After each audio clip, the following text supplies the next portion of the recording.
Avez-vous déjà remarqué que certaines personnes apparaissent précisément au moment où vous êtes sur le point d'abandonner quelque chose d'important? Vous êtes-vous déjà demandé pourquoi certains événements semblent vous poursuivre, répétant le même schéma émotionnel à différents moments de votre vie?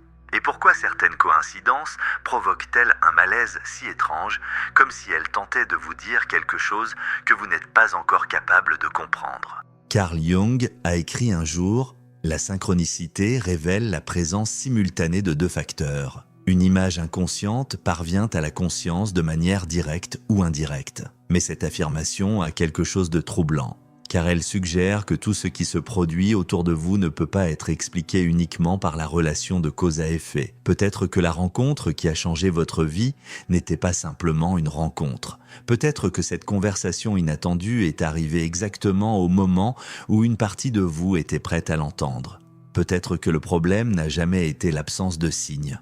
Peut-être avez-vous été conditionné à les ignorer. La plupart des gens croient vivre dans un univers gouverné par le hasard. Un endroit où les événements se produisent sans signification, où les coïncidences ne sont que des statistiques et où la vie se déroule comme une succession aléatoire de faits déconnectés les uns des autres. Mais Jung a passé des décennies à observer quelque chose qui remettait cette vision en question. Des patients rêvaient de symboles qui apparaissaient dans le monde réel quelques heures plus tard. Des personnes trouvaient des réponses à leurs conflits intérieurs à travers des événements apparemment banals. Des moments décisifs étaient précédés de schémas si improbables que les considérer comme de simples coïncidences semblait intellectuellement insuffisant. Le plus intéressant, c'est que Jung n'a jamais considéré la synchronicité comme de la magie.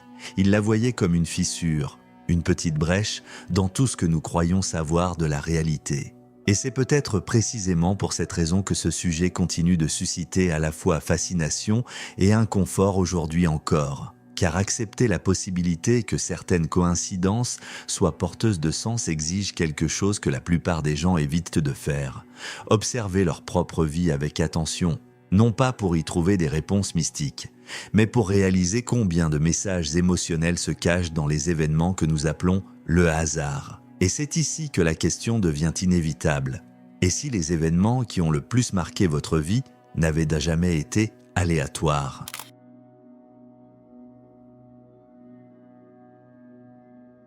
Vous avez probablement déjà vécu cela. Vous avez pensé à quelqu'un que vous n'aviez pas vu depuis des années et, quelques heures plus tard, vous avez reçu un message de cette personne. Vous avez ouvert un livre au hasard et y avez trouvé exactement la phrase qui décrivait le conflit que vous traversiez.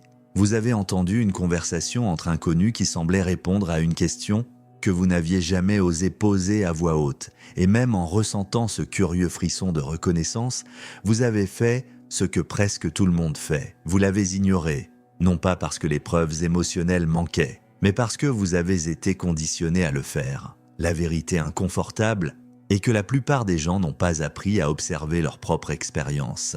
Ils ont appris à l'expliquer, et il existe une immense différence entre ces deux choses.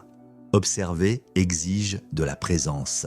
Expliquer exige du contrôle. Or, l'esprit humain éprouve un besoin presque désespéré de sentir qu'il contrôle ce qui lui arrive. C'est pourquoi, lorsqu'un événement surgit en dehors du modèle rationnel que nous utilisons pour interpréter le monde, notre première réaction n'est pas d'enquêter, c'est de le rejeter. Carl Jung a observé ce mécanisme pendant des décennies de pratiques cliniques. Il a constaté que de nombreux événements les plus transformateurs de la vie d'une personne n'apparaissaient ni à travers des raisonnements logiques, ni par des décisions calculées. Ils apparaissaient sous la forme de coïncidences chargées de sens. Des coïncidences qui semblaient relier le monde extérieur à un processus intérieur se déroulant silencieusement. Jung a appelé cela la synchronicité, non pas parce qu'il croyait que des forces magiques contrôlaient la réalité, mais parce qu'il avait perçu quelque chose de troublant. Il existe des moments où la vie semble répondre symboliquement à l'état psychologique d'une personne. Et cela est bien plus dérangeant qu'il n'y paraît, car si cela est vrai, cela signifie que vous n'êtes pas aussi séparé de votre réalité que vous l'imaginez. Pensez à quelqu'un qui passe des années à éviter les conflits. Cette personne ravale ses opinions, tolère des situations qui la blessent, accepte des relations déséquilibrées, sourit alors qu'elle aimerait dire non.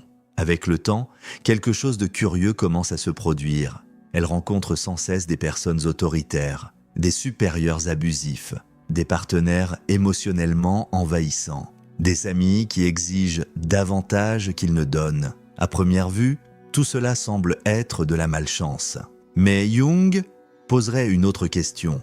Et si ces événements n'étaient pas seulement des faits extérieurs? Et s'ils étaient des manifestations symboliques d'un schéma intérieur qui n'a pas encore été reconnu? Cette hypothèse est effrayante parce qu'elle déplace l'attention du monde extérieur vers l'intérieur de soi. Il est tellement plus confortable de croire que les problèmes viennent uniquement des autres, tellement plus facile d'accuser le hasard, tellement plus simple de croire que la vie agit contre nous.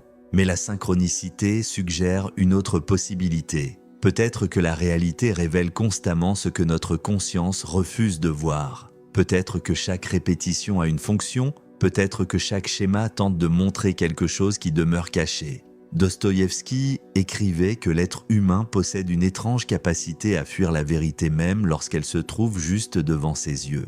Et c'est peut-être exactement ce qui se passe ici. Car reconnaître une synchronicité exige d'abandonner une illusion profondément réconfortante. L'illusion selon laquelle les événements n'ont aucun lien avec ce que nous sommes devenus. À partir de cet instant, la question cesse d'être « Pourquoi cela m'est-il arrivé ?»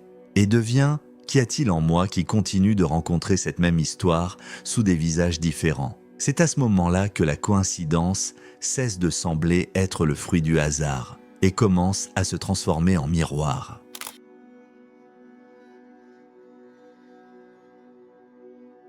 Il existe une raison pour laquelle certaines coïncidences semblent du toucher quelque chose de profond en vous, tandis que d'autres passent complètement inaperçus. Ce n'est pas parce que certains événements sont plus extraordinaires. C'est parce que certains événements entrent en résonance avec une blessure, un désir ou un conflit qui existait déjà avant qu'il ne se produise. C'est précisément ce que Carl Jung a passé des années à tenter de comprendre. Pour lui, la synchronicité n'était pas un message envoyé par une force extérieure. C'était la rencontre entre deux mouvements invisibles. Quelque chose qui se produisait dans la psyché et quelque chose qui se produisait en dehors d'elle. Comme si le monde extérieur, pendant un instant, reproduisait le même langage que l'inconscient exprimait déjà en silence. Le problème est que la plupart des gens croient connaître leur propre esprit. Mais ils ne connaissent que sa partie consciente. Ils connaissent les opinions qu'ils expriment, les objectifs qu'ils déclarent, les décisions qu'ils sont capables de justifier. L'inconscient est différent. Il ne parle pas à travers des arguments, il parle à travers des symboles, à travers des répétitions, à travers des schémas émotionnels qui reviennent sans cesse, même lorsque vous pensez avoir dépassé une certaine période de votre vie. C'est pourquoi certaines personnes mettent fin à une relation et rencontrent, quelques mois plus tard, quelqu'un qui lui ressemble étrangement. Les noms changent, les visages changent, mais la dynamique reste la même. Le besoin d'approbation demeure, la peur de l'abandon demeure, la difficulté à poser des limites demeure. L'histoire ne change qu'en surface. Jung a constaté que la psyché possède une tendance presque inévitable à rendre conscient ce qui reste caché. Et lorsque nous refusons d'écouter intérieurement, nous finissons souvent par rencontrer ce même contenu projeté dans le monde extérieur, comme une lettre qui revient sans cesse parce qu'elle n'a jamais été ouverte. Imaginez quelqu'un qui a passé toute sa vie à chercher l'acceptation des autres. Cette personne modèle sa personnalité pour plaire, évite les conflits, cache ses opinions, adapte constamment son comportement. Avec le temps, elle construit une identité fonctionnelle mais artificielle. Jung appelait cela la persona, un masque social nécessaire pour vivre en société. Le problème apparaît lorsque le masque devient plus important que la personne qui se trouve derrière lui. À partir de ce moment, les signes commencent à apparaître, des sensations de vide, des rencontres étranges, des conversations inattendues, des phrases qui semblent la poursuivre, des situations qui exposent précisément ce qu'elle tente de cacher. Non pas parce que l'univers conspire, mais parce que ce qui a été refoulé cherche un moyen de revenir. Jung croyait que ce qui ne devient pas conscient ne disparaît pas. Cela revient sous la forme du destin. Et c'est peut-être la définition la plus troublante de la synchronicité. Elle ne crée pas le problème, elle révèle le problème, Elle ne produit pas le conflit, elle éclaire le conflit qui était déjà présent. C'est pourquoi certaines coïncidences provoquent un impact émotionnel si puissant, parce qu'elles semblent venir de l'extérieur. Mais elles pointent directement vers quelque chose qui existe à l'intérieur. Et la question qui surgit alors devient inévitable. Combien de signes que vous avez attribués au hasard étaient en réalité des parties oubliées de vous-même qui cherchaient enfin à être vues?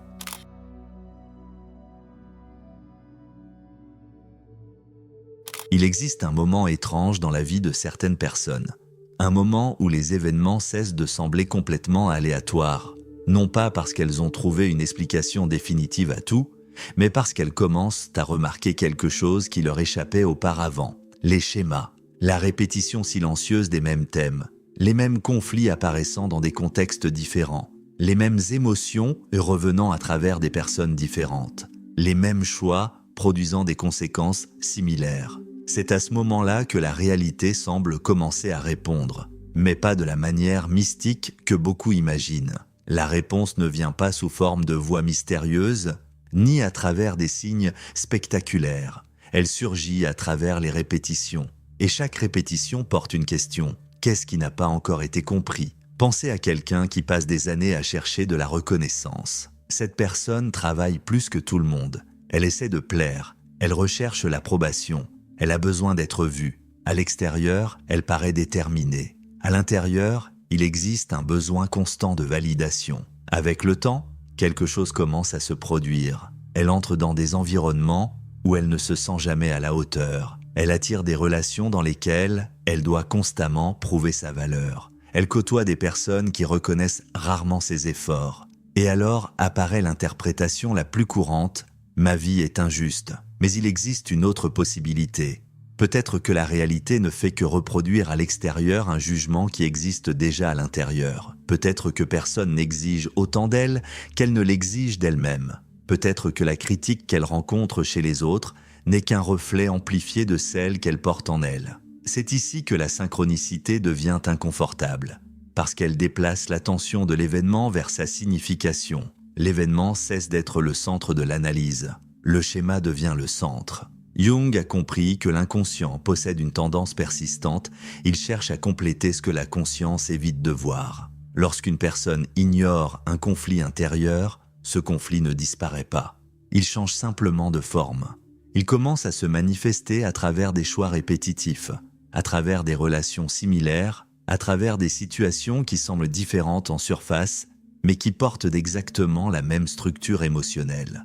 C'est pourquoi tant de personnes ont l'impression de vivre différentes versions de la même histoire. Elles changent de ville, elles changent de travail, elles changent de partenaire, elles changent de routine. Mais la sensation demeure, le vide demeure, l'insécurité demeure, la peur demeure, le schéma demeure. Et plus il est ignoré, plus il devient évident, comme quelqu'un qui frappe sans cesse à une porte.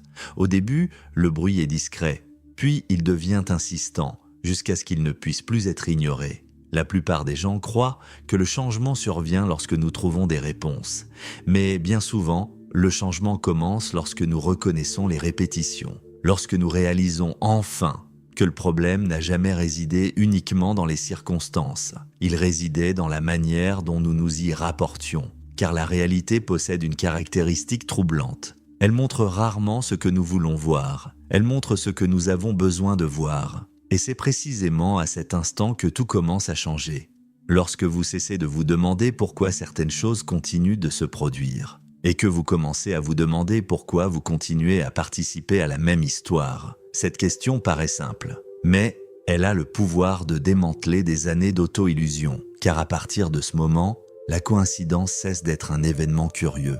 Elle devient un portrait silencieux de ce que votre esprit cherche encore à comprendre. Et plus vous prêtez attention à ces schémas, plus il devient difficile de croire que vous ne faites qu'observer la réalité. Vous commencez à percevoir que, d'une certaine manière, vous participez aussi à sa construction.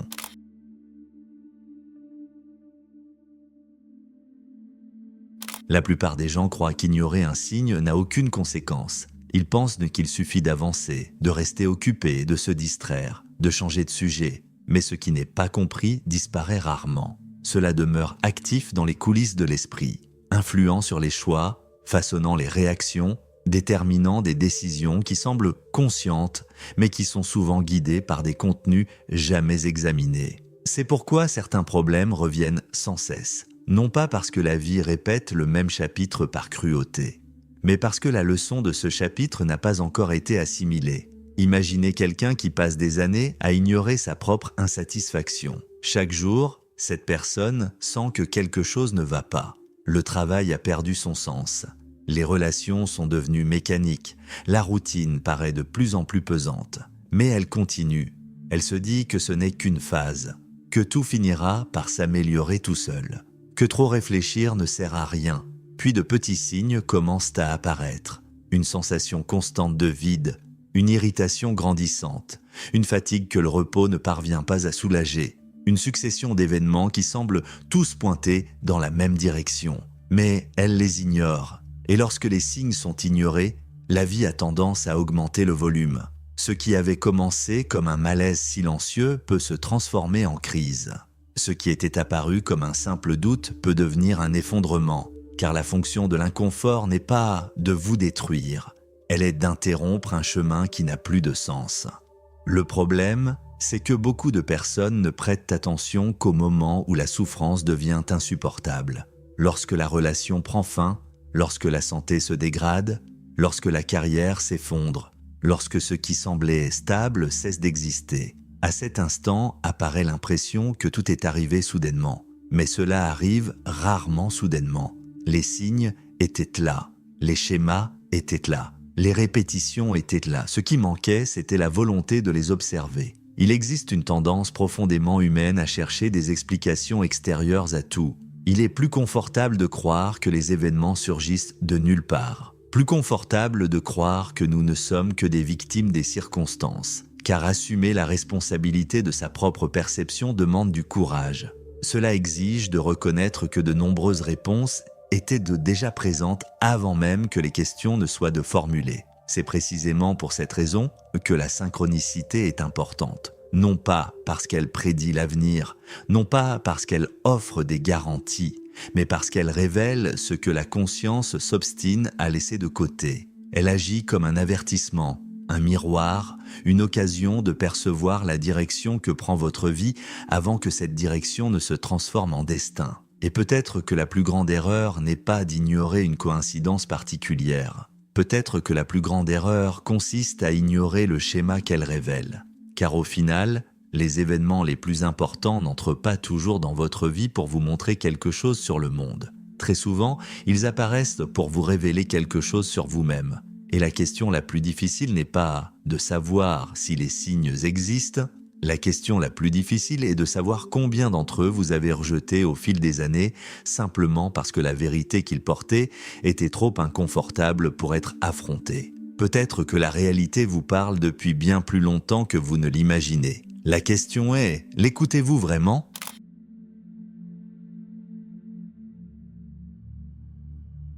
Au cours de cette vidéo, nous avons exploré une idée qui suscite à la fois fascination et inconfort, la possibilité que certaines coïncidences ne soient pas de simples événements aléatoires, mais les manifestations de schémas reliant notre vie intérieure aux événements extérieurs. Nous avons vu comment la plupart des gens apprennent à ignorer les signes qu'ils ne parviennent pas à expliquer rationnellement. Nous avons également vu que l'inconscient ne communique pas à travers des arguments, mais à travers des symboles, des répétitions et des situations qui reviennent sans cesse jusqu'à ce qu'elles soient comprises. Peut-être que la synchronicité n'existe pas pour prédire l'avenir. Peut-être qu'elle existe pour révéler le présent, pour montrer ce que vous évitez de voir, pour mettre en lumière des conflits qui demeurent cachés, pour éclairer des schémas émotionnels qui se répètent depuis des années sous des noms, des visages et des circonstances différents. La question essentielle n'a jamais été de savoir si l'univers envoie des messages. La véritable question est de savoir si vous êtes prêt à observer votre propre vie sans les distractions que vous utilisez habituellement pour vous fuir vous-même. Car au fond, les événements les plus importants entrent rarement dans notre parcours pour confirmer ce que nous savons déjà. Ils apparaissent pour confronter ce que nous ne comprenons pas encore. Et peut-être que la question la plus importante de cette vidéo est aussi la plus difficile à répondre. Si les mêmes schémas continuent d'apparaître dans votre vie, est-ce vraiment le hasard qui insiste? Ou y a-t-il quelque chose en vous qui demande enfin à être reconnu? Réfléchissez-y et observez attentivement les jours à venir, non pas pour chercher de la magie, mais pour remarquer ce qui se trouvait peut-être sous vos yeux depuis le début. Si cette vidéo vous a apporté une nouvelle perspective sur la façon dont vous percevez votre propre réalité, laissez un commentaire en partageant la coïncidence la plus marquante que vous ayez vécue. Votre expérience pourrait aider d'autres personnes à reconnaître des schémas qu'elles n'avaient pas encore remarqués. Si vous appréciez les contenus consacrés à Carl Jung, à la psychologie des profondeurs, à l'inconscient, au comportement humain et au mystère de l'esprit, abonnez-vous à la chaîne et activez les notifications pour ne manquer aucune des prochaines vidéos. Merci de nous avoir accompagnés jusqu'ici. Et souvenez-vous, certaines réponses n'apparaissent pas lorsque vous les cherchez. Elles apparaissent lorsque vous commencez enfin à prêter attention. À très bientôt dans une prochaine vidéo.